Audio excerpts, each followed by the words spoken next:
고린도후서 10장 1절부터 11절까지 말씀으로 견고한 진을 파괴하는 비밀병기, 이 제목으로 하나님 말씀을 함께 나눕니다. 우리가 직장을 구할 때 가장 먼저 준비하는 것은 자신의 이력서입니다. 내가 이런 공부를 했고 또 이런 경력이 있다라는 이력서를 준비하죠. 이력서에는 개인의 인적사항, 학력, 그리고 경력을 꼼꼼히 기록하고 사진도 부착합니다.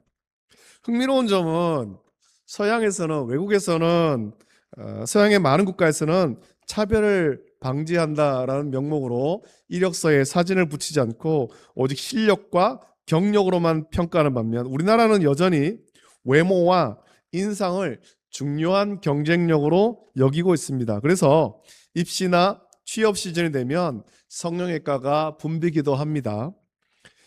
바울이 사역하던 당시 고린도 교회 안에도 이것처럼 외적인 조건으로 사람을 판단하는 사람들이 있었습니다. 그들은 바울을 향해서 바울의 사도권을 비하하면서 이렇게 말하죠. 직접 대면하면 유순하고 멀리 떠나 있을 때만 편지로 강한 척하는 별 볼 일 없는 사람이라고 바울을 깎아내렸습니다. 바울을 비방했습니다. 바울의 외모가 초라하고 말투가 어눌하다라는 점을 공격해서 그의 사도권을 흔들려는 겁니다. 아니, 그런 사람이 무슨 사도냐, 말도 제대로 못하고 외모도 별 볼 일 없는데, 그렇게 여긴 거죠. 이에 바울은 오늘 본문 1절에서 너희를 대면하면 유순하고 떠나 있으면 너에게 대하여 담대한 나 바울은 이라면서 그들의 조롱 섞인 평가를 그대로 인용합니다. 너희들이 그렇게 여기는데 그런 나는, 이렇게 말하는 거지. 이것은 단순히 자신을 변호하려는 것이 아니라 성도의 진정한 능력은 외모나 어떤 육신의 조건에 있지 않고 오직 하나님께 속한 영적 강건함에 있음을 가르치기 위한 것입니다. 보기에는 사실 별 볼 일 없지만 내 안에는 예수 그리스도가 있다라는 겁니다. 겉으로 볼 때는 아무 힘도 없고 말도 제대로 못하고, 그렇지만 내 안에 계신 예수 그리스도, 내 안에 계신 성령께서 역사하신다라는 겁니다. 그래서 이어지는 말씀을 보면 그리스도에 속한 사람이라면 외모에 치우치지 말고 어떤 견고한 진도 무너뜨리는 하나님의 능력이 있어야 한다라고 강조하는 것을 볼 수가 있습니다. 여러분, 이것을 강조하는 것은 바울을 반대하는 자들이 바울의 외모를 가지고 별 볼 일 없는 사람이라고 평가하고 고린도 교회 성도 중에 그들의 그 주장에 흔들리는 자들이 나올 때 자신의 외모를 보지 말고 내면의 영성, 그리스도께 속하여서 어떤 견고한 진도 파하는 병기를 가진 그리스도의 군사로 보라라는 것을 말하는 것입니다.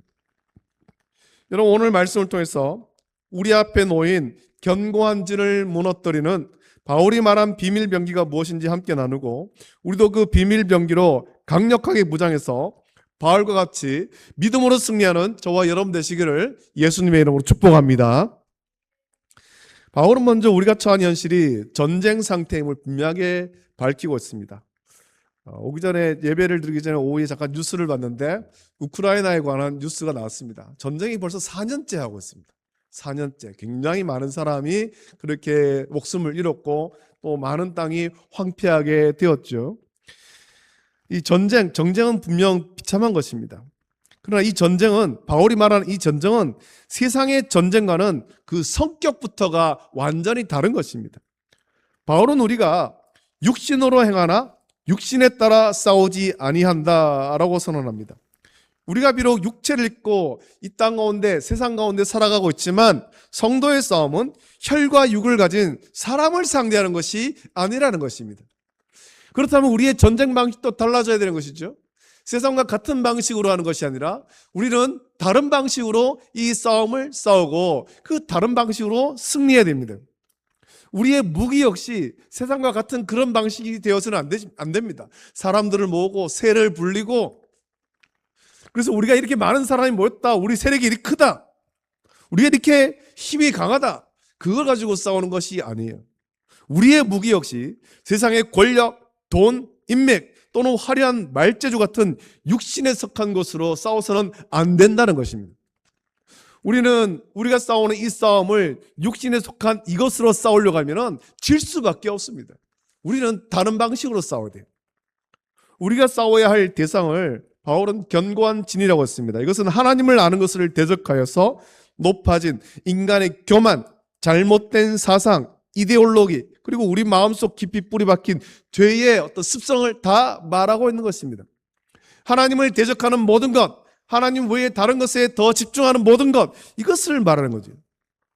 바울은 이 모든 이론과 높아진 것을 무너뜨리는 유일한 힘이 오직 어떠한 견고한 진도 무너뜨리는 하나님의 능력이라고 강조하고 있는 것입니다. 우리가 세상에서 볼 때는 우리 참 초라하고 우리 약하지만 우리가 세상 가운데 무너지지 않는 것은 우리가 하나님의 능력을 가졌기 때문입니다. 하나님이 우리와 함께 하기 때문에 세상 가운데 무너지지 않는 거예요. 우리가 권력 있고 돈이 있고 세력이 커서 무너지지 않는 것이 아니라 하나님의 능력, 하나님이 우리와 함께 하시기 때문에 무너지지 않는 거죠. 이 능력은 오직 성령의 역사와 하나님의 말씀으로부터 나오는 것입니다. 할렐루야. 그렇기 때문에 교회와 성도가 이 영적인 싸움에서 세상 가운데서 우리가 이 마지막 때 승리하려면 무엇보다 중요한 것은 하나님 말씀 가운데 바로 서는 것입니다. 우리의 길을 하나님의 말씀으로 집중해야 되는 것입니다.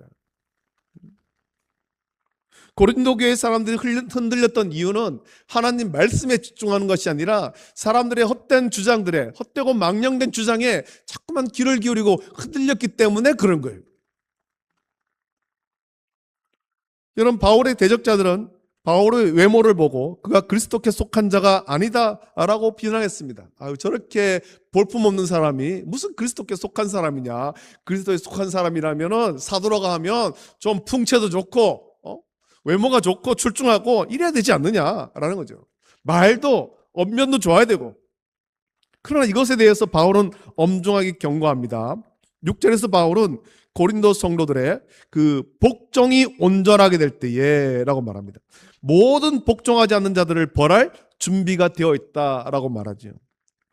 이것은 교회의 질서를 어지럽히고 복음을 회방하는 거짓 교사들을 향한 사도적 권위의 선포입니다.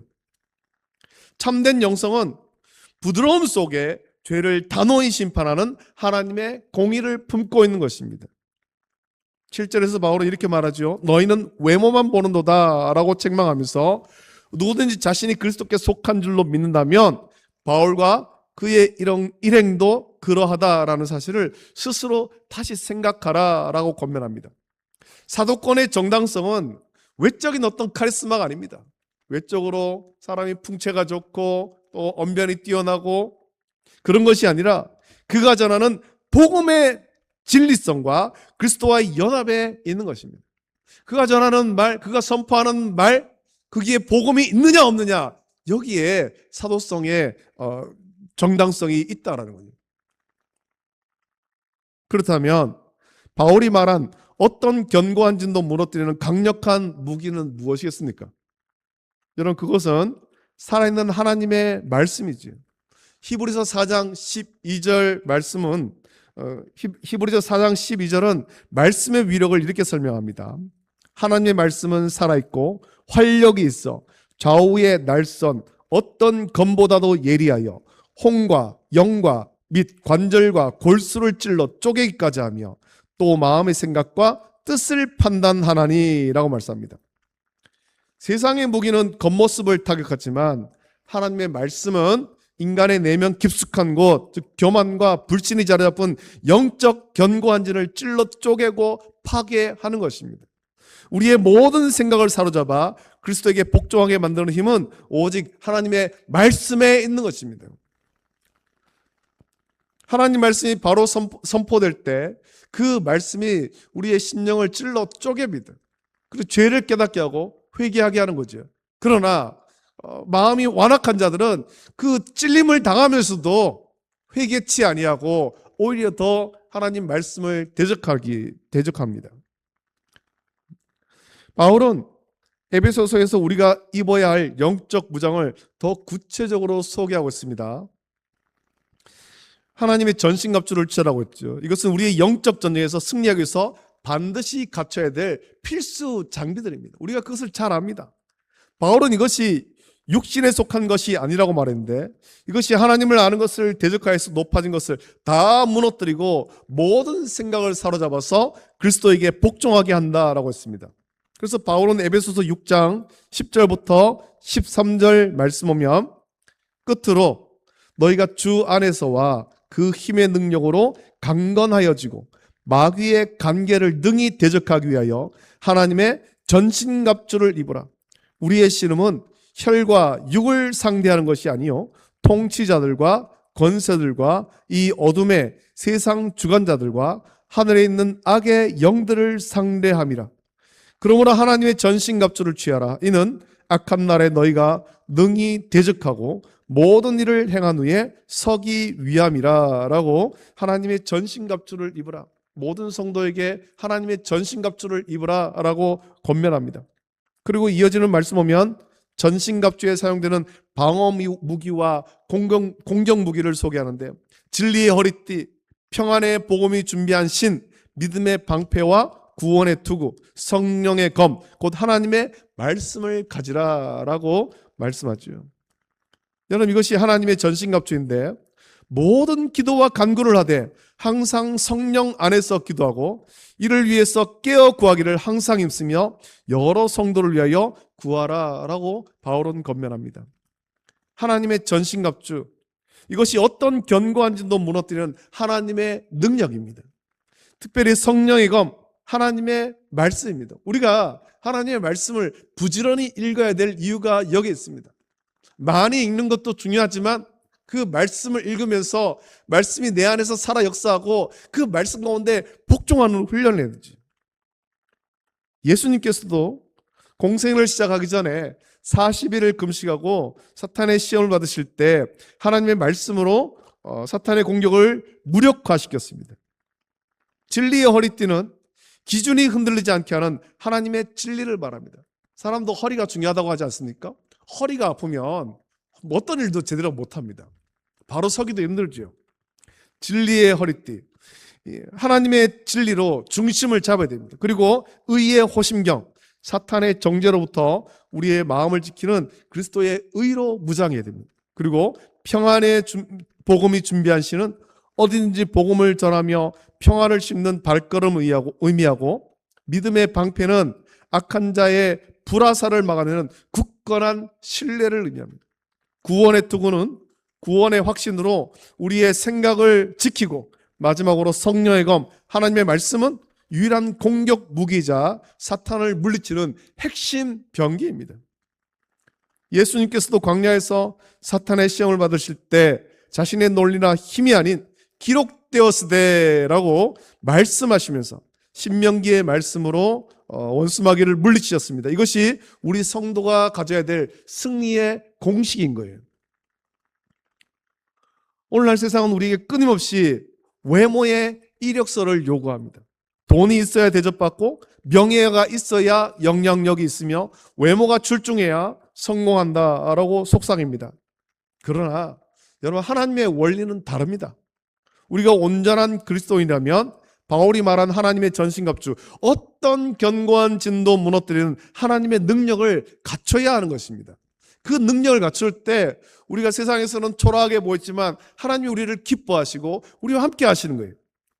이것은 하나님 말씀에 온전히 복종함으로 하나님의 능력을 덧입는 거죠. 그래서 6절 말씀 보면 너희의 복종이 온전하게 될 때에 모든 복종하지 않는 것을 버리려고 준비하는 중에 있노라 라고 말씀하면서, 하나님의 말씀에 온전히 복종함으로 어떤 견고한 진도 파괴하는 하나님의 능력을 갖춘 성도를 위해서 하나님께서 일하심을 말하는 겁니다. 우리가 먼저 하나님 말씀 가운데 복종해야 됩니다. 온전하게 복종해야 됩니다. 아는 것으로 그쳐서는 안 됩니다. 그 말씀에 복종해야 되는 거예요. 주일에 우리가 말씀을 듣고 예배하고 하나님 말씀 받고 그 말씀을 가슴에 새기며 한 주간 동안 말씀 가운데 복종해야 되는 것입니다. 우리의 능력은 혈과 육에 있지 않습니다. 외적인 어떤 능력에 있지도 않습니다. 사실 우리의 모습은 겉으로 보기에 초라하고 별 볼 일 없습니다. 세상에서는 참 무능력한 자로 보일 수도 있습니다. 하지만 온전한 그리스도인이라면 초라해 보이는 그 외모 속에 그 무엇보다도 강력한 그 힘을 갖추고 있어야 되는 거예요. 하나님의 말씀에 온전히 복종한다면 우리는 그 능력을 갖추게 되는 거예요. 우리가 일하는 것이 아니라 우리 안에 계신 성령께서 역사하기 때문입니다. 바울의 외적인 초라함을 가지고 공격하던 자들에 대해서 바울은 고린도 교회가 그들의 공격으로 외모만 보고 판단하는 자가 되지 말고 내적인 영성, 내적인 강함을 보라라고 권면하는 겁니다. 바울은 비록 겉모습은 초라하고 말투는 어눌했을지 몰라도 그의 내면에는 어떤 견고한 진도 파괴하는 하나님의 능력이 강력하게 역사하고 있었습니다. 그는 육신에 속한 부와 권력으로 싸우지 않았습니다. 대신에 그는 복음의 진리와 복종의 영성으로 세상을 뒤집어 놓은 거예요.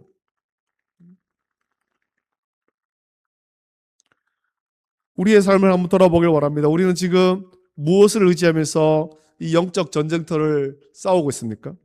세상에 썩어질 무기입니까? 아니면 영원한 하나님의 말씀입니까? 우리는 오늘 이 말씀 묵상하면서 바울의 권면을 묵상하면서 두 가지를 결단해야 됩니다. 먼저 외모로 판단하지 말고 중심을 보시는 하나님 닮기를 우리는 결단해야 됩니다. 사람의 거칠애나 세상적인 조건에 흔들지 말고 그 안에 예수 그리스도의 영이 있는지 말씀에 복종하는 영성이 있는지를 분별하는 지혜를 우리는 갖춰야 됩니다. 또 하나, 우리는 하나님의 전신갑주를 입고 매일 말씀으로 무장하기를 결단해야 되죠. 내 생각과 고집이 견고한 진이 되어서 하나님을 대적하지 못하도록 히브리서 4장 12절의 말씀 앞에 우리 자신을 내어드려야 됩니다. 예리한 말씀의 검이 나의 관절과 골수를 찔러 쪼개서 오직 예수 그리스도께만 복종하는 삶이 되기를 우리는 결단해야 됩니다. 오늘 우리는 이런 내적인 영성, 내적 강함을 갖춘 성도가 되어야 할 것입니다. 우리는 다 약해서 육신의 눈에 보이는 외적인 것으로 판단할 때가 많습니다. 외적으로만 판단하지 말고 내면의 영성을 볼 수 있는 자가 다 되시기를 예수님의 이름으로 축복합니다. 요한일서 4장 1절에서도 내적 영성을 분별할 것을 권면하는데 그 말씀 보면 사랑하는 자들아 영을 다 믿지 말고 오직 영들이 하나님께 속하였나 분별하라. 많은 거짓 선자가 세상에 나왔습니다 라고 말씀합니다. 내적인 영성을 분별해야 됩니다. 원수마귀는 우리의 영성을 어둡게 하고 외적 모습만으로 판단하게 만듭니다. 이런 때일수록 우리는 온전한 영성을 갖추고 영을 분별하고 스스로 영성을 더 견고하게 해야 될 것입니다. 그것을 위해서 하나님 말씀에 온전히 복종하고 기도하고 성령의 검, 곧 하나님 말씀으로 무장해서 어떤 견고한 진도 무너뜨리는 하나님의 능력을 갖춰서 영적 전쟁에서 날마다 승리하시길 원합니다. 우리가 말씀이 온전히 복종할 때 하나님께서 우리를 통해서 우리의 가정과 일터와 교회 안에 있는 모든 어둠의 진을 무너뜨릴 것입니다. 육신의 약함을 자랑하며 하나님의 능력을 온전히 입었던 바울처럼 우리 또한 날마다 믿음으로 승리하는 그리스도의 강한 군사가 다 되시기를 예수님의 이름으로 축복합니다. 기도하겠습니다. 좋으신 아버지 하나님, 사랑과 은혜를 감사드립니다. 오늘도 주의 전을 인도하시고 하나님의 귀한 말씀을 함께 묵상케 하심을 감사드립니다. 바울이 고린도 교회 성도들에게 했던 이 권면의 말씀 우리가 묵상하면서 우리 또한 어떠한 견고한 진도 무너뜨리는 파하는 강력한 비밀병기 하나님 말씀으로 무장할 수 있도록 은혜를 내려 주시옵소서. 우리의 겉모습은 많이 초라하고 약하고 보잘것없지만 세상은 그런 것을 보면서 우리를 조롱할지라도 우리는 우리 안에 우리가 하나님 말씀에 복종함으로 우리 안에 하나님의 능력을 덧입게 하시고 그것을 갖추게 하시고 영적 싸움에서 날마다 승리하며 나갈 수 있도록 복 내려 주시옵소서. 감사합니다. 예수님의 이름으로 기도드립니다. 아멘.